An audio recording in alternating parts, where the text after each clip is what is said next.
በፔንታጎን ውስጥ እንግዲህ የተፈራው ዲስከስ እየተደረገ እንደሆነ እየተነገረ ነው ያለው። ዶናልድ ትራምፕ ያራዘሙት አልቲሜተም እንግዲህ ነገ የ5 ቀኑ አልቲሜተም ሰኞ ነበር የተራዘመው። ነገ ጁማ ይጠናቀቃል፣ 5 ቀኑ ይሞላል።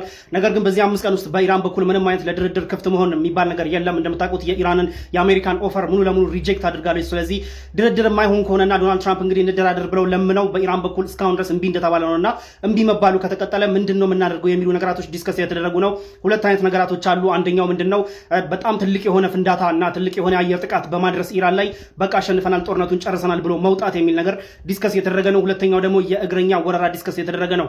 የመጀመሪያው እንግዲህ ትልቅ ፍንዳታ ማፈንዳት የሚባለው ዲስከስ የተደረገ ያለው ነገር አንደኛ እንደዛቱት እንግዲህ የኢራንን የኢነርጂ ፋሲሊቲዎች መምታት እንዲሁም ደግሞ ሁለተኛ ደግሞ ያለው የኢራን ኢንሪች የተደረገው ኒውክሌር ዩሬኒየም የተቀበረበት የኒውክሌር ፋሲሊቲን በጣም በኃይለኛው በመደብደብና በብዙ ፍርስራሽ ስር እንዲቀበር በማድረግ ኢራኖች ያንን አክሰስ ለማድረግ ረጅም ጊዜ እንዲፈጅባቸው በማድረግ አሸንፈናል ብሎ መውጣት ነው እንግዲህ ኮንሲደር እየተደረገ ያለው። የመጀመሪያው የኢራን ኢነርጂ ፋሲሊቲዎች መምታት የሚለው ግን የበለጠ የሚያሰጋና የሚድስ ሀገራቶችን አደጋ ላይ የሚጥል ስለሆነ እሱ ካንሰል ሳይደረግ አልቀረም ነው የተባለው። ነገር ግን በአየር መቀጥቀጥ የሚባለው ነገር ላይ የተብላላው ኒውክሌር የተደበቀበት ወር ፍርስራሽ ስር የተቀበረበትን የኒውክሌር ፋሲሊቲ መምታት የሚባለው ነገር ዲስከስ ተደርጓል። ከዛ ውጭ እንግዲህ ሶስት በእግረኛ መውረር ደግሞ የሚባለው ነገራቶች የኢራንን ሜንላንድ ሳይሆን የኢራንን ሶስት ሎኬሽኖች ላይ ያሉ ደሴቶችን ነው ለመውረር እየታሰበ ያለው። እሱን አስመልክቶ እንግዲህ የሆነ ቪዲዮ አዘጋጅላችኋለሁ፣ እዩትና እንመለሳለን።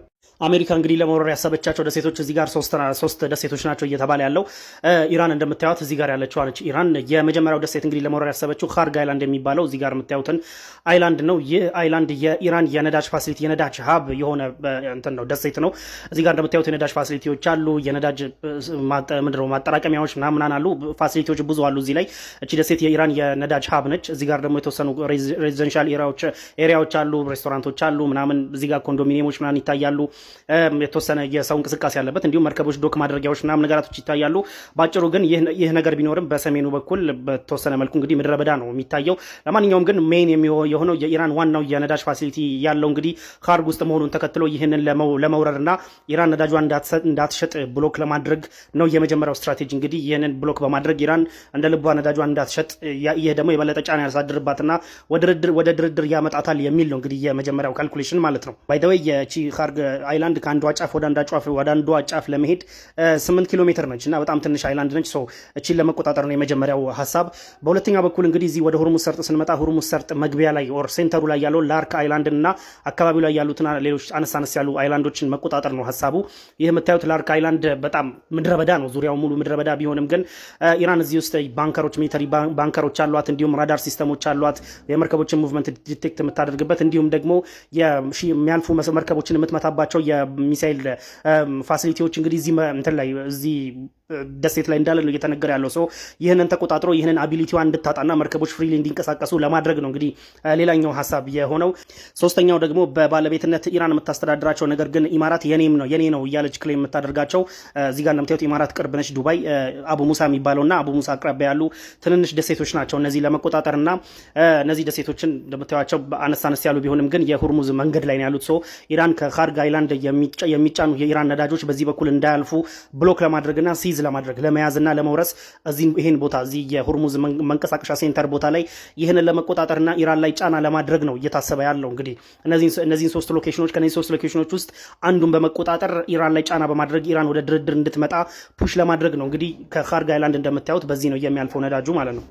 ካርግ አይላንድን እንደምታዩት ፋሲሊቲዎች አሉት ምናምን የነዳጅ የኢራን ኢምፖርታንት የሆኑ ፋሲሊቲዎች አሉትና ኢራን ዝም ብላ በሚሳይል ልትመታው አትችልም፣ ምክንያቱም የራሷ ፋሲሊቲ ይወድምባታል። ስለዚህ ካርግን ፕሮቴክት ለማድረግ ፈንጆች እንትን እያለች እየቀበረች ምናምን እንዳለ ነው እየተነገረ ያለው። የአየር መቃወሚያዎችን እያመጣች ምክንያቱም ወረራ እንዳይካሄድበት መጀመሪያው ነው።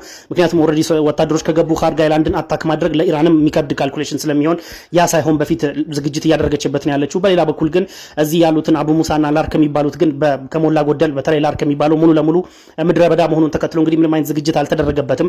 አቡ ሙሳ የተወሰነ ትንሽ ሬዚደንሻል የሚመስሉ ነገራቶች ቢኖርትም ግን በጣም በአብዛኛው እንትን ነው ምንድነው ምድረ በዳ ነው። ላርክም እንደዚሁ ምድረ በዳ ነው። በኢራን በኩል ያለው እንግዲህ ለነዚህ ሁለት ደሴቶች ያለው ዝግጅት በኢራን በኩል ከገቡ በኋላ በሚሳይልና በድሮን ሪሌንትለስሊ መደብደብ ነው። ብዙም ዝግጅት አልተደረገበትም። ምንም አይነት ነገር የለም ምድረ በዳ ስለሆነ ከገቡ ያው ይሄንን በሚሳይልና በድሮን መምታት ቀላል ነው የሚል ነገር ነው በኢራን በኩል ያለው። የካርግ አይላንዱ ግን ሀፕን ሳያደርግ በፊት ለመከላከል ነው እየተሞከረ ያለው።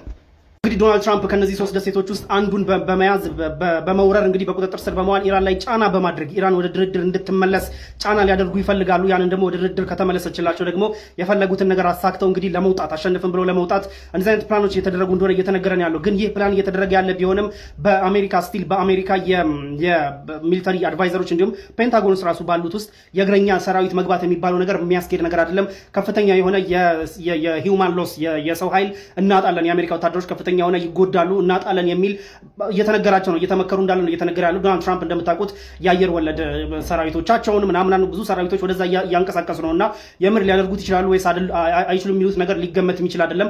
ኦርደር ሊሰጡ ትራምፕ ያው ሱፕሪም ኮማንደር ስለሆኑ እሳቸው ኦርደር ከሰጡ ብታማክርም አይሆንም ብትልም አለመታዘዝ አችልም። ሰው ትታዘዛለህ። ስለዚህ ሊያደርጉት ይችላሉ፣ ሊያዙ ይችላሉ የሚሉ ነገራቶች ዲስከስ እየተደረጉ ነው። ነገር ግን ያው አልቲሜተሙ እንግዲህ ነገ ቅዳሜ ያልቃል። የትኛውን ይመርጣሉ፣ የትኛውን አማራጭ ወስደው ይወጣሉ የሚለውን ደግሞ አይገስ ዊል ሲ